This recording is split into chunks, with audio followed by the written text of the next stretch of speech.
Ok. Boa tarde a todos e todas aqui presentes. Hoje vamos agora iniciar a sessão de pôsteres, né, do webinar. Então, em primeiro lugar, eu estou chamando o nosso primeiro apresentador, o Ricardo, que vai começar aí. Ricardo, por favor, fica à vontade. Tá. Ricardo Freire, desculpa, né, que é do IMPA, né? Isso. Gostaria de desejar uma boa tarde a todos, em especial a professora Sandra pela introdução e o professor Juan pelo convite, e ao comitê organizador do evento. Gostaria de agradecer a todos. Eu sou Ricardo, aluno de doutorado do IMPA, e o meu orientador é o professor Felipe Linares. No trabalho de hoje, eu vim apresentar o resultado que eu, em conjunto com o professor Arrenis Mendes e o professor Oscar Riani, provamos que a propagação de regularidade para generalizada Benjamin no Sahara Kuznetsov em duas dimensões. Ok?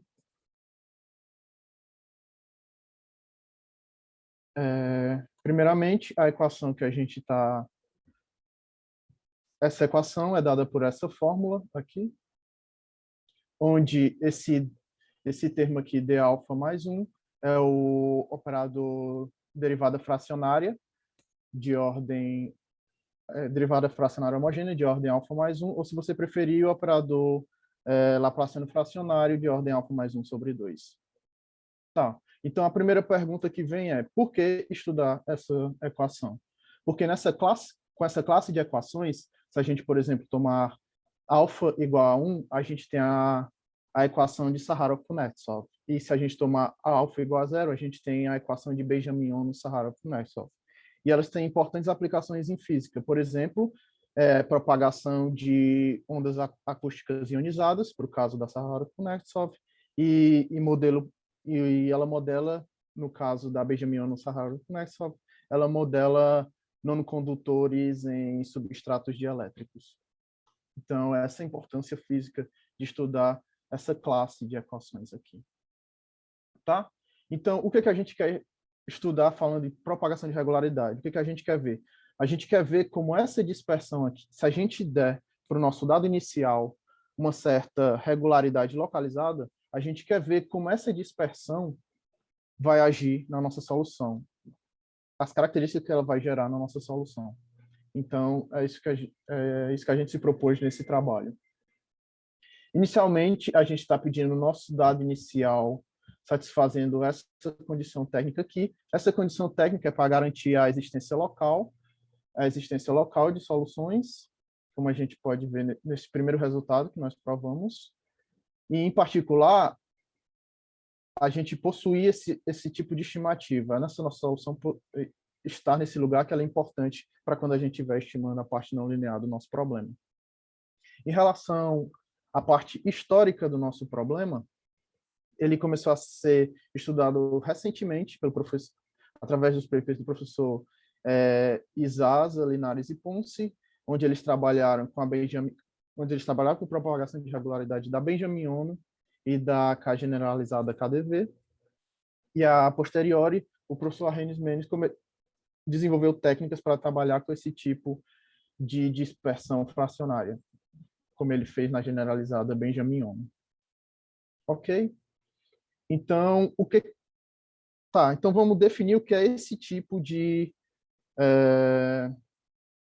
regularidade localizada. O que a gente quer dizer com isso? Tá, a gente precisa inicialmente que nosso dado inicial satisfaça isso, para a gente ter a existência de solução boa colocação global, ou seja, existir um tempo tal que essa solução exista, ela seja única e o fluxo seja contínuo nesse espaço. Então, quando a gente está pedindo regularidade localizada no nosso dado, a gente está pedindo isso daqui, que o nosso dado tenha essa regularidade adicional nesse semiplano no R2. Ok?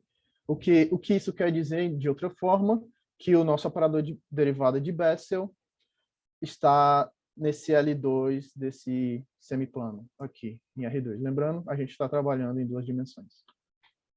Ok? Tá, então a gente já tem E lembrando, esse teorema aqui, ele não é Sharp, ok? Existem teoremas de boa colocação global e local melhores, mas a gente precisou prová-lo para conseguir esse tipo de estimativa aqui, ok? Outro resultado que nós provamos no nosso artigo foi essa proposição aqui, esse tipo de smoothing effect, que é importante para os passos iniciais da nossa prova, ok? Então vamos enunciar o resultado principal desse artigo.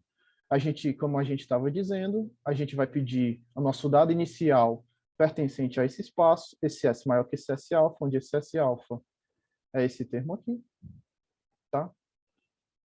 E se a gente pedir adicionalmente que a gente tenha essa regularidade adicional localizada, então nós vamos obter que a nossa solução também vai ter essa regularidade localizada vai se propagar até a nossa solução, e a nossa solução também vai possuir essa regularidade localizada.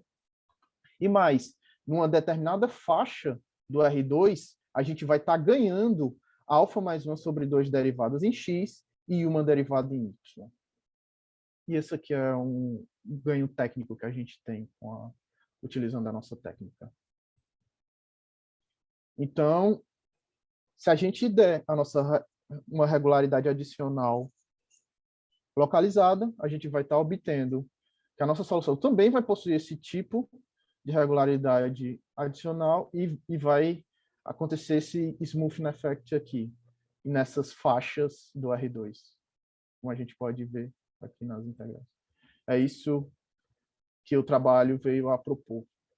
A prova desse resultado vem através do método de estimativas de energia. A ideia é aplicar esse operador derivada de Bessel na nossa equação, multiplicar por um corte, esse corte que esteja dentro da nossa região onde a gente possui a regularidade, e obter termos deste tipo.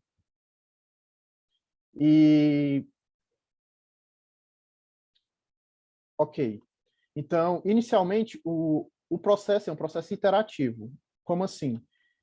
Para R igual a 1, a gente percebe que 1 é menor do que esse número aqui, do nosso dado inicial. Então, a gente já tem a nossa teoria local e tem o nosso smoothing effect. Então, nesse teorema, para R igual a 2, como é que a gente vai provar? A gente vai fazer um processo de 2 passos. Porque, como a gente pode reparar aqui no teorema, a gente está ganhando alfa mais 1 sobre 2 derivadas em x. Então, a gente vai precisar de 2 passos, de interação em 2 passos, para conseguir estimar os termos de ordem 2. Através desse processo interativo. Tá? E para lidar com para estimar os termos que tem origem na dispersão, a gente usa essa técnica de Nibri-Velo, que nos permite, através desse comutador, de descer a ordem dos termos da dispersão e, através dos processos de interação, estimar cada um desses termos. Nós conhecemos agora outro método também, utilizando pseudo-operadores para obter esse mesmo resultado. Tá? Outra coisa importante que nós generalizamos já era um resultado conhecido, que foi provado no paper do professor Kenny Ponce Veiga e Linares, e a gente estendeu para RN, que é você analisar esse pseudo-operador JS em funções cuja regularidade é localizada. Ok? Como a gente pode ver nesses 2 lemas aqui. E aqui é uma Leibniz importante que a gente usa para o termo não linear. O termo não linear, a gente usa os processos de interação e também usa essa proposição esse teorema 1 aqui com a nossa solução localizada nesse espaço. Então é isso.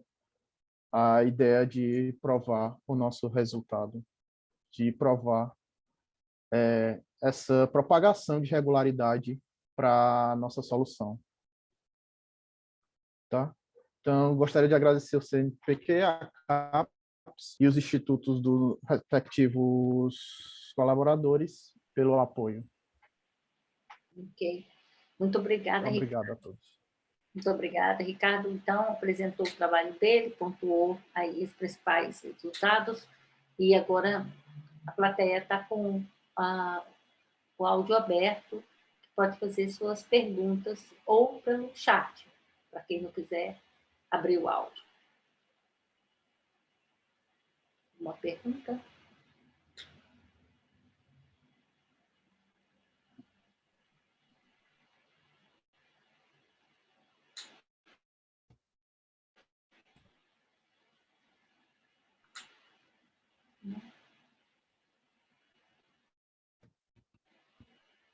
Acho que nós não temos nenhuma pergunta. Acho que nós não temos nenhuma pergunta. Agradeço, então, ao Ricardo. Obrigada, Ricardo, pela apresentação. Okay? Eu que Obrigada agradeço pela pelo convite e obrigado a todos. Bom, então vamos passar para o próximo palestrante, que já deve estar aí, o Verne. Eu estou vendo aqui que já entrou como co-host. Verne já está aí. Por favor, abra sua câmera e sua apresentação, que eu não estou vendo. Alô?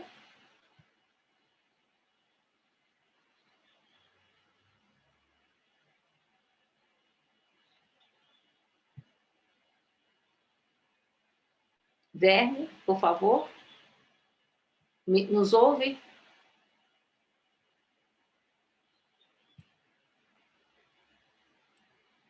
Verne Chaves.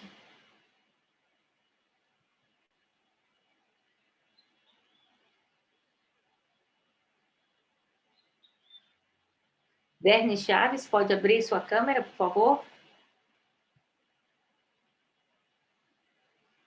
Já está como host, já pode abrir a câmera, já pode abrir o áudio, por favor?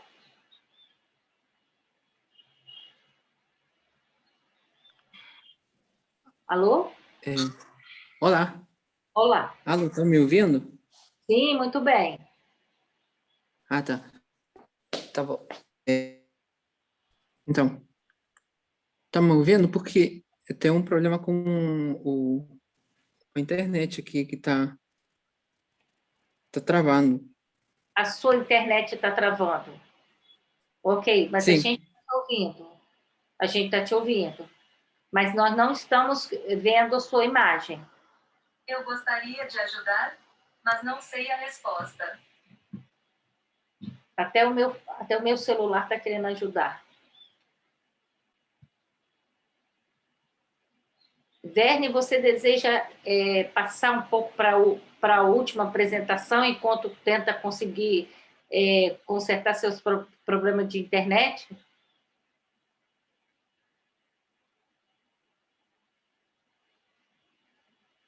Alô? Verne?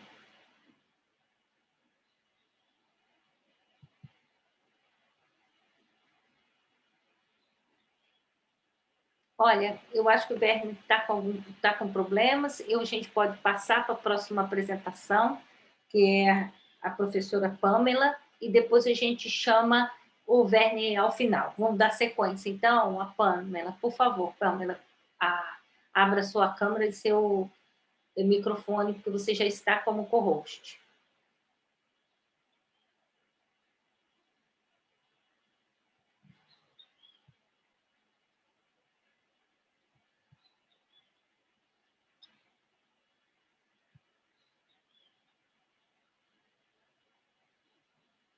Está sem áudio. Pamela, a gente não ouve você. A gente vê sua apresentação. Pronto. Me ouve? Oi? Agora sim? Agora sim. Agora sim. A tela também tá ok. A tela está ok também. Tá. Tá? Tá tudo certo? A gente ouve você? Sim. Acho que Tá sim. bem. Tá bem. Então vamos começar apresentando a professora Pamela Queiroz de Souza, da UFCG. Por favor, Pamela, está com você a apresentação. Muito obrigada aí pela participação. Muito obrigada, Sandra. Quero agradecer ao pessoal da organização pelo convite, né, pela oportunidade de estar aqui demonstrando um pouco do trabalho. E hoje eu vou falar um pouco sobre a estabilidade para um sistema de Millet-Timoshenko. Esse trabalho que eu vou apresentar hoje é para um sistema de placas, então a gente vai considerar um sistema bidimensional, e a ideia é estudar sob quais condições, quando nós adicionamos amortecimento interno e de fronteira, a gente consegue obter propriedades de decaimento em relação aos parâmetros. Tá? Então, antes de apresentar o problema, eu acho que é importante deixar claro que esse sistema de Millet-Timoshenko, ele é um sistema de natureza elástica, né? A gente está considerando vibrações de placas, e esse modelo ele é considerado um dos modelos mais precisos, porque ele considera tanto as deformações transversais como também as deformações de rotação. Tá? Então, aqui está o sistema, deixa eu aproximar mais uma vez, acho que ficou um pouco melhor. Aqui está o sistema bidimensional, né? Nós vamos olhar para esse sistema considerando que ômega é um aberto limitado, R2, com fronteira regular. Gama 0 e gama 1 é uma partição de gama, né? E T, um tempo positivo dado. Bom, aqui nós temos o sistema bidimensional de equações acopladas. Para esse sistema, os operadores L1, L2, L3, L4 e L5, eles são operadores descritos dessa forma, e aqui nós podemos observar as não linearidades e os termos de acoplamento. Tá? Então, para esse sistema, nós introduzimos condições de fronteira, quer dizer, na parte da fronteira gama 0, a gente vai considerar condições de Dirichlet, e na parte da fronteira gama 1, nós vamos considerar hipóteses sobre esses operadores, B1, B2, B3, B4 e B5. E esses operadores, eles podem ser descritos dessa forma. Bom, então nós já temos o sistema, nós temos condição de fronteira, e aí é preciso incluir as condições iniciais. Tá? Então, em 3 aqui, a gente consegue observar as condições iniciais impostas para esse problema. Bom, o sistema tal qual como está, é possível nós observarmos que a energia do sistema, que a energia é dada por uma expressão desse tipo aqui em 4, essa energia ela é conservativa, quer dizer, a energia no tempo t igual a 0 é igual a energia no tempo t para qualquer tempo positivo, tá? Tempo dado. Bom, então nós temos um problema com condições de fronteira específicas e dados iniciais, e o nosso interesse é estudar sob quais condições que nós temos as propriedades de decaimento. Então, o primeiro ponto em que nós precisamos observar é quando a gente adiciona termos de amortecimento interno. E para esse sistema, em adição ao sistema apresentado de Millet-Timoshenko, nós podemos ver que o termo de amortecimento interno foi adicionado em todas as equações do sistema. Tá? E agora, para esse novo sistema, o que nós temos é que a energia ela é dada tal qual anteriormente, né, foi mostrado aqui em 4. Então, a energia, quando nós consideramos o sistema bidimensional de Millet-Timoshenko com dumping interno, ela obedece essa relação, porém, ela detém agora de um decaimento, um certo tipo de decaimento. Então, nós já sabemos que essa energia, ela é uma função que ela é não crescente. E aí a gente precisa observar sob quais condições, que tipo de comportamento que a energia vai obedecer quando T converge a infinito. E aí, mais ainda, nosso objetivo é obter um comportamento que seja uniforme em relação a K. E aí, vale um parêntese aqui, que eu não vou tratar desse resultado especificamente nessa apresentação, porque é muito curta, mas é possível passar o limite nesse sistema com relação ao parâmetro K.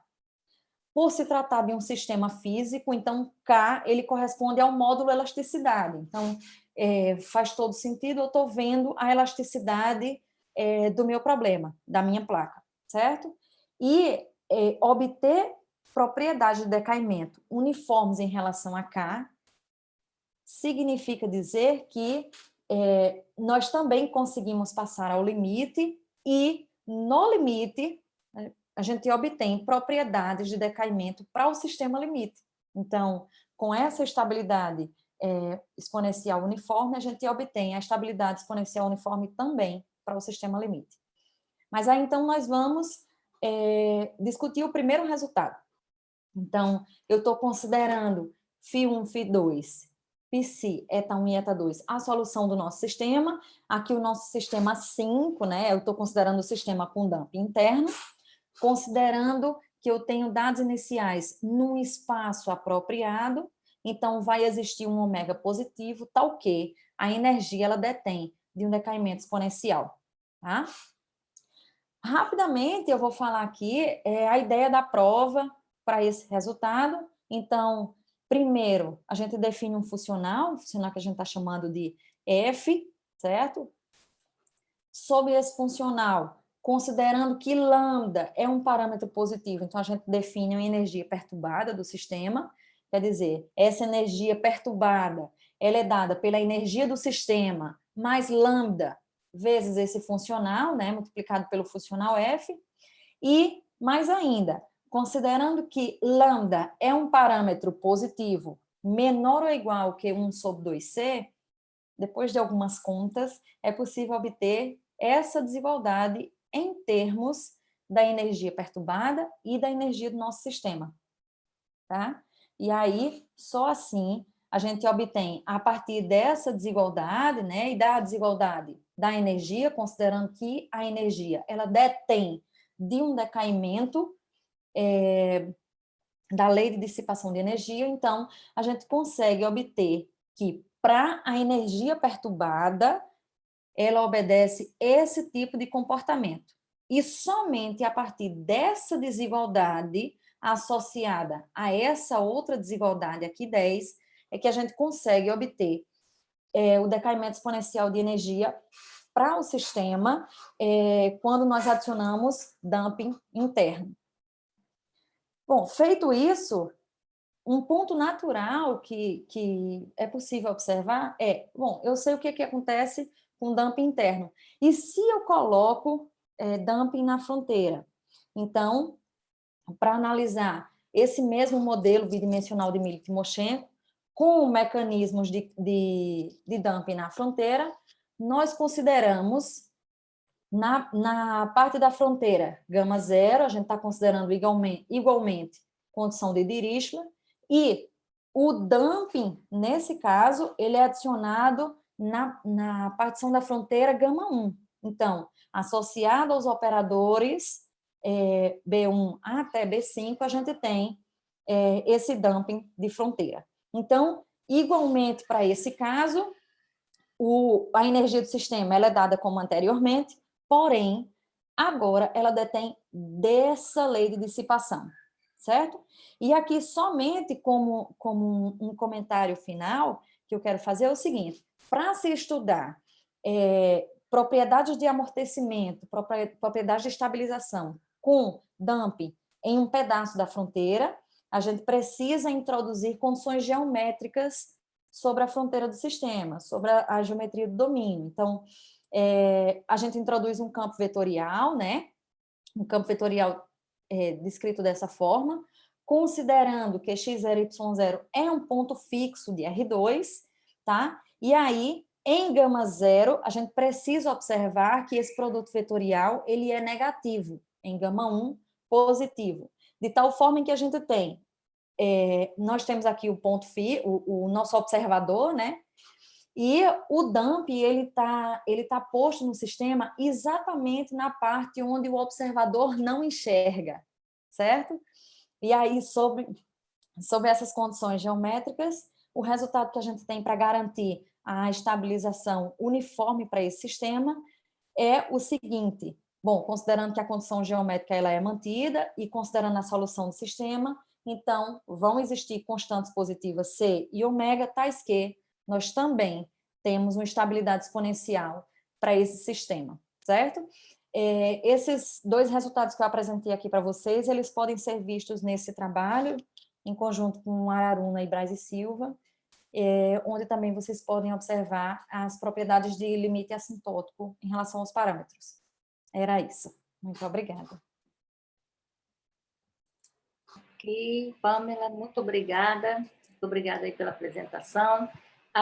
Estamos abertos para as perguntas, por favor. Quem deseja fazer alguma pergunta com a Pamela, tem alguns minutos para a pergunta. O áudio está aberto de vocês. Quem quiser pode escrever pelo chat também.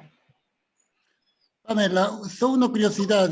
¿La dimensión 2 se utiliza fuertemente en algún momento? ¿En qué parte se utiliza?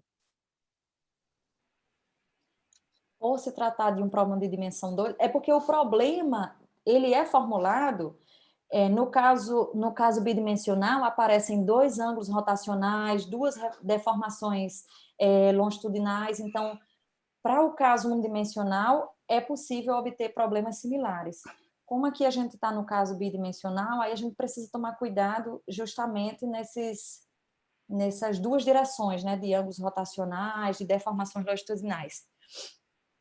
¿Utiliza alguna inmersión importante que vale en dimensión 2? ¿O no? Se utiliza como, perdão. ¿Alguna inmersión de Sobolev que es estrictamente válida en dimensión 2? ¿Se utiliza dentro de su raciocinio?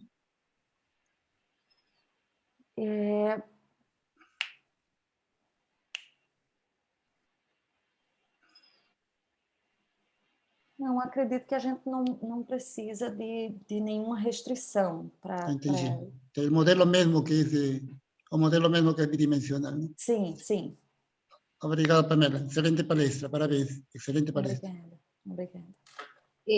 Quero esclarecer, o Edgar Pimentel está pedindo desculpas porque ele achou que começasse às 17h10 e, de fato, começaria às 17h10, mas tivemos um problema com o palestrante anterior e aí antecipamos para a Pamela. Então, peço desculpas aí ao Edgar por ter feito isso, tá? A Pamela, ela falou, obrigada, Pamela, pela sua apresentação, e agora nós vamos voltar, que parece que o Verne conseguiu uma conexão. Então, agradeço e peço desculpas aí realmente, quando a gente organiza, não é muito bom a gente fazer essas mudanças, né? Mas, ok, Edgar, obrigada, também muito bom ver você. Falou. Obrigada. Estou revendo aqui várias pessoas aqui conhecidas. Então, vamos lá. A apresentação agora vai ser do Verne, professor Vladimir Jean Silva, da Federal do Rio de Janeiro. Verne, você está com a sua câmera aberta? Não estou te vendo. Agora eu acho que sim, né? Tá me ouvindo? Alô? Tá me ouvindo? Eu estou te ouvindo, sim. Tá? Tá bom, obrigado. Bom, primeiramente, eu peço desculpas pelo inconveniente a todos os presentes e aos organizadores também. Então, eu vou apresentar rapidamente o trabalho que foi feito conjuntamente com os professores Vladimir Neves e Jean Silva. Aqui, o trabalho titula-se Homogeneização da equação de Schrödinger e Teoremas de massa efetiva sobre materiais não cristalinos, tá? A equação em si que a gente estuda é essa equação aqui, tá? É a equação de Schrödinger, a qual modela a dinâmica de um elétron dentro de, por exemplo, cristais meios cristalinos. Então, o objetivo em si é que, na realidade, encontrar cristais não é muito fácil. É mais fácil encontrar cristais que se aproximam a um cristal ideal. Então, os coeficientes dessa equação tentam modelar esses materiais, ou seja, a dinâmica dos elétrons nesses médios cristalinos, que seriam quase cristais, tá? Então, para modelar esses médios, o que a gente utiliza é um coeficientes que são funções estacionárias e compostos com uma deformação, tá? Essa deformação modelando essas imperfeições. Então, como eu disse, os coeficientes são funções estacionárias. As funções estacionárias podem ser modeladas por sistemas dinâmicos e elas têm satisfazem uma regra que é a estacionalidade. E também a deformação que está se envolvendo nos coeficientes, ela é dada dessa forma, tá? É uma deformação, essas três condições aqui são naturais para as deformações mecânicas, e essa última aqui é uma adicional que é conveniente para impor sobre o gradiente da deformação, para ela se equacionar que é conveniente para ser a análise assintótica.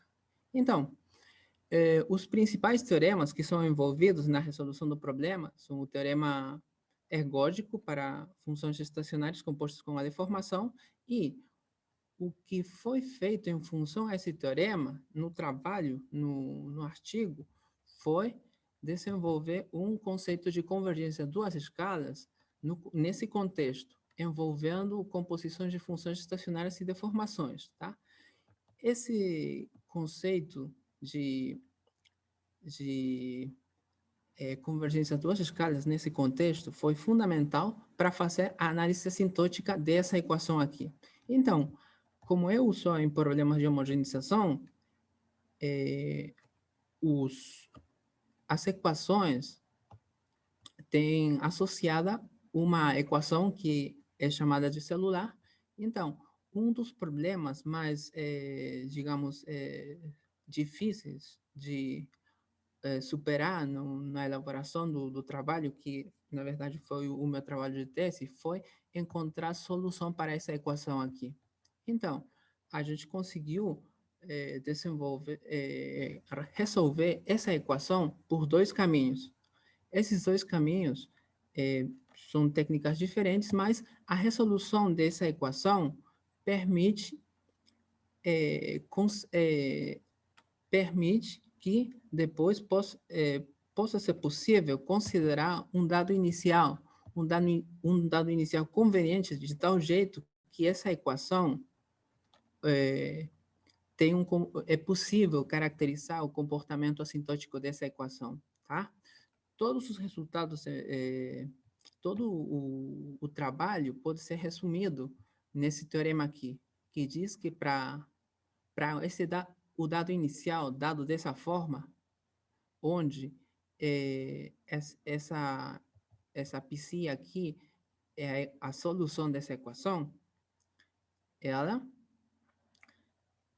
considerando esse dado inicial, é possível fazer a análise assintótica, onde o processo limite tem associado uma equação que é chamada de equação homogeneizada, tá? O objetivo principal da equação é tentar caracterizar o comportamento assintótico da equação. O comportamento assintótico da equação se relaciona diretamente com essa equação homogeneizada aqui, a qual tem uma característica mais simples, pois os coeficientes da equação são são coeficientes constantes que podem ser calculados a partir da equação celular, tá? Então, de alguma forma, todo o análise assintótico da equação inicial se concentra na análise dessa equação homogeneizada, tá? Esse seria o principal, digamos, a principal vantagem de fazer um análise assintótico dessa forma, considerando esse dado inicial, que permite estudar o comportamento da solução da equação inicial a partir dessa equação homogeneizada. Isso. Essa seria a principal característica do trabalho.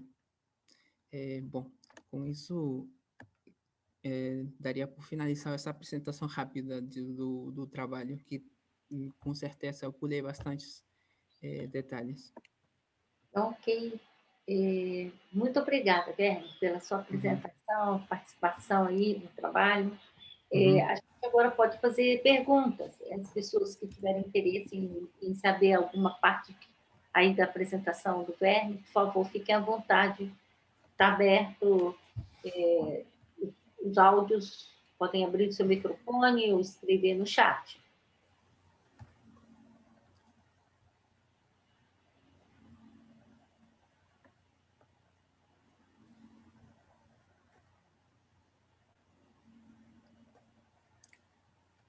Alguma pergunta?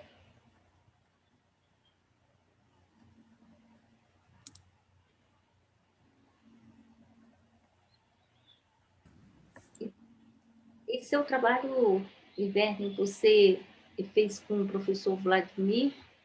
Esse é o trabalho de doutorado? Sim, sim. O trabalho em si faz parte do meu trabalho de doutorado. E você continua na UFRJ nesse trabalho com essa linha? Sim, o objetivo o objetivo agora é analisar a versão não linear dessa equação, que evidentemente tem outras características que são diferentes, porque, como é visto aqui, essa equação é linear. A equação não linear ela já apresenta outro tipo de dificuldades que fazem que as técnicas utilizadas nesse contexto não seja possível aplicá-las tão facilmente. Que não vai ser simplesmente uma extensão, né? Você tem que Isso. colocar outras técnicas para um problema não linear, né? Isso. E que a aplicação física da questão, que você agora com a não linearidade, que você vai modelar uma física mais próxima, né? Isso. Muito obrigada. Então, Obrigado a vocês. Não deve ter nenhuma pergunta, então, fica prazer ver você. Bom, então nós vamos chamar o último apresentador da nossa sessão, né? O Eduardo, que já está por aí. Sim, estou aqui. Eduardo Boyer. Isso. Estou me ouvindo?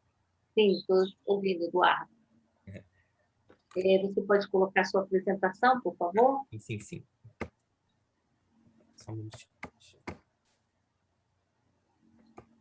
Boer.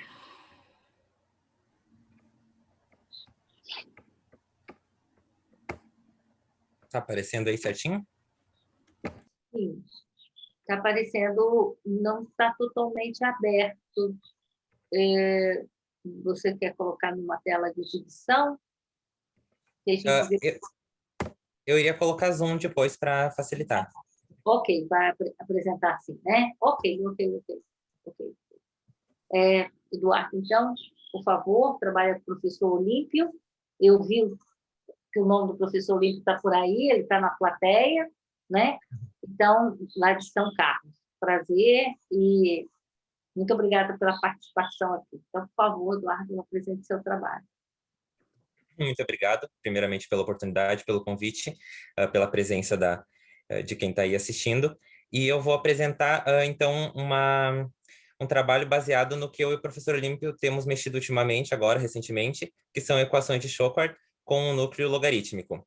Então, para essa apresentação, a gente escolheu o caso do N laplaciano no Rn, né? Porque como nós vamos estar trabalhando com uma não linearidade do tipo exponencial crítica, então o P laplaciano, ele tem que ser exatamente o N laplaciano no Rn, né? Que a gente vai utilizar, então, o Moser-Trödinger.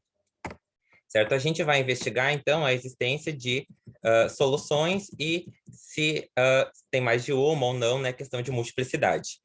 Isso começou, então, pelos trabalhos da Cingolani, do Jajan, do Du, onde eles inicialmente resolvem o caso, então, com um núcleo logarítmico. O caso onde a gente tem o laplaciano e a dimensão n igual a 3, ele já foi amplamente estudado, porque ele tem diversas aplicações na física. Então, o pessoal começou estudando por aí.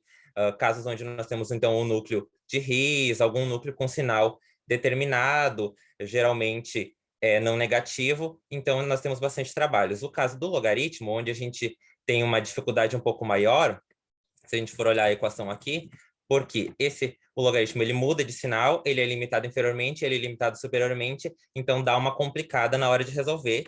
A gente tem menos trabalhos, né? Nós temos, essencialmente, nós nos baseamos em 3 trabalhos, que foram da Cingolani, do Jajan e do Du, mas existem mais trabalhos também. Existe um trabalho do professor Claudio Honor, do professor Giovanni, trabalhando com exponencial, e essa apresentação ela foi baseada num trabalho meu com o professor Olímpio, com essa equação, mas considerando o P laplaciano fracionário. Então, a gente viu que a técnica ela era muito parecida, adaptável para o caso N laplaciano, então a gente inclui também solução para esse tipo de operador. Então, as principais aparições, digamos assim, aqui, como eu comentei, é o núcleo logarítmico, então, e a não linearidade do tipo exponencial crítica. Como a gente vai ver, o logaritmo ele traz algumas dificuldades na hora de trabalhar com essa equação devido ao espaço onde a gente vai ter que buscar as soluções. Certo? Aí eu só comento que o método que a gente usa, então, ele é o variacional e a teoria de gênero para multiplicidade. Aqui eu relembro, eu enuncio aqui o termo, que é exponencial menos esse termo aqui. Isso é necessário porque no Moser-Trödinger a gente vê que quando a gente subtrai esse termo, a gente tem, então, a integral finita. Relembra um pouco o que são, então, ter comportamento exponencial subcrítico e crítico. E aí, algumas condições. Eu vou só falar brevemente que a condição de Obroset-Rabinowitz ela é necessária aqui para que a gente tenha, então, a limitação das sequências de Cherami. E essa condição F4 ela também é tradicional em trabalhos do tipo exponencial crítico, que ela é usada para controlar o termo, então, que vai depender dessa não linearidade, certo? A gente tem, então, um limitante inferior para essa constante que vai ter que ser suficientemente grande, com um valor aqui, SQ, que depende das imersões de Sobolev, e um ρ0, que é um valor suficientemente pequeno de modo a garantir que essa limitação ocorra. Porque se vocês, para quem conhece o lema de Moser-Trödinger, lá a gente precisa que a norma seja suficientemente pequena. A norma do gradiente ela é menor ou igual a 1, a norma n ela é menor do que um m positivo, mas então a gente faz isso pequeno de modo que a gente consiga controlar esse termo ali. É nessa parte que entra, então, essa condição. Com isso, a gente consegue verificar a geometria do passo da montanha, a existência de uma sequência no nível do passo da montanha, uma sequência de Cherami, e consegue garantir a existência, como eu vou mostrar o enunciado logo abaixo. Mas daí, depois, para a multiplicidade, a gente tem que mudar um pouco as condições, porque a gente vai precisar que o funcional seja par, então a gente precisa que f seja ímpar, e a gente precisa de um pouco mais de condições sobre o crescimento dessa não linearidade, e pode flexibilizar um pouco aquela condição do CQ ali. Com isso, a gente consegue, então, uma geometria adequada para essa função auxiliar. Agora, então, para enunciar o resultado, eu mostro para vocês quem é o espaço onde a gente vai procurar as soluções, porque o funcional que me dá as soluções, ele é esse funcional aqui de baixo. Esse funcional ele não está bem definido no espaço usual que eu procuraria soluções, que é o W1N. Então, a gente precisa reduzir um pouco esse espaço e considerar esse espaço X aqui, onde esse termo aqui é finito, que vai vir a ser um pedaço da norma desse espaço, certo? E como vocês podem ver, o que acontece aqui? Eu tenho uma sequência de Cherami, e eu quero mostrar que essa sequência ela converge fraco para um valor, para uma função não nula lá dentro. Então, eu vou usar questões de concentração e compacidade, e para isso eu vou transladar essa sequência de funções.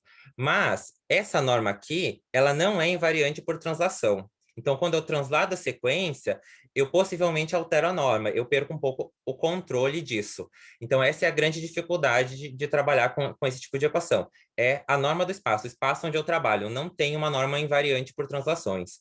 Então, a gente precisa achar modos de contornar esse problema, certo? Aqui a gente seguiu a argumentação da Singolani, nós estávamos nos baseando no trabalho deles, que eles conseguem provar que, então, módulo translação, né, ou seja, menos de transladar, existe uma subsequência que é limitada, e aí trabalha com essa translação. Mas depois, quando a gente foi vendo alguns outros, trabalhando com alguns outros resultados, nem sempre trabalhar com a sequência transladada funciona. Então, a gente vai, de alguma forma, precisa garantir que a própria sequência tem uma subsequência limitada, porque às vezes a translação, algumas coisas se perdem dependendo do problema em que tu tá trabalhando. Aqui não tem, aqui dá para resolver mexendo com a sequência transladada. Então, nós temos esse resultado aqui de existência. E nós temos, então, com as outras condições, um resultado de multiplicidade. A gente consegue garantir uma solução no nível do passo da montanha e a gente consegue garantir uma solução do tipo ground state, que seria no sentido de pegar o menor nível de energia dentre todas as possíveis soluções que esse problema possui. Basicamente, a gente vai utilizar aqui, a gente precisa fazer alguma argumentação para controlar essas sequências. A parte mais complicada, eu diria, dentro da demonstração desse resultado, ele se baseia numa proposição onde a gente precisa, assim, a gente tem uma sequência de Cherami, que é o N, e a gente translada ela. Então, a transladada dela converte para uma função que não é zero. E a gente vai precisar, em determinado momento, provar que uma expressão que envolve a derivada da transladada vai para zero. Só que a gente tem que, na verdade, a gente conhece essa informação para a derivada aplicada na UN. Então, a gente precisa fazer toda uma argumentação ali para verificar que essa expressão também vai para zero, e aí a gente consegue garantir a existência de pontos críticos e ganha, então, esse teorema aqui. Como eu comentei só, então, eu coloquei algumas das referências aqui, né? A argumentação é baseada nesse trabalho meu com o professor Olímpio, e a gente se baseou, então, para produzir esse resultado nos trabalhos da Singolani e do Du. Principalmente nesse segundo aqui, que é onde tem essa configuração aqui de existência de soluções, né? Não é... aqui no trabalho da Singolani é um pouco diferente o método para chegar na existência de soluções, contudo, não é tão facilmente aplicável quando a gente trabalha com uma não linearidade F do tipo Moser-Trüdinger. Então, a melhor opção foi utilizar a abordagem do trabalho 3. Só para comentar, eu esqueci, nós somos, então, a gente foi financiado, né, pela FAPESP, pelo CNPq e pela CAPES. Muito obrigado. Obrigada, Eduardo, pela sua apresentação, excelente apresentação. Ficam abertas, então, as perguntas, sessão de perguntas. Nós ainda temos um tempo para pergunta, quem quiser abrir seu áudio ou escrever no chat, né? O pessoal que está aí, temos bastante, uma plateia boa, 66 pessoas, né, aqui assistindo. Alguma pergunta? A turma de EDP elíptica está aí, que eu sei que deve ter bastante gente aí da área do Eduardo. Professor Olímpio, gostaria de se manifestar?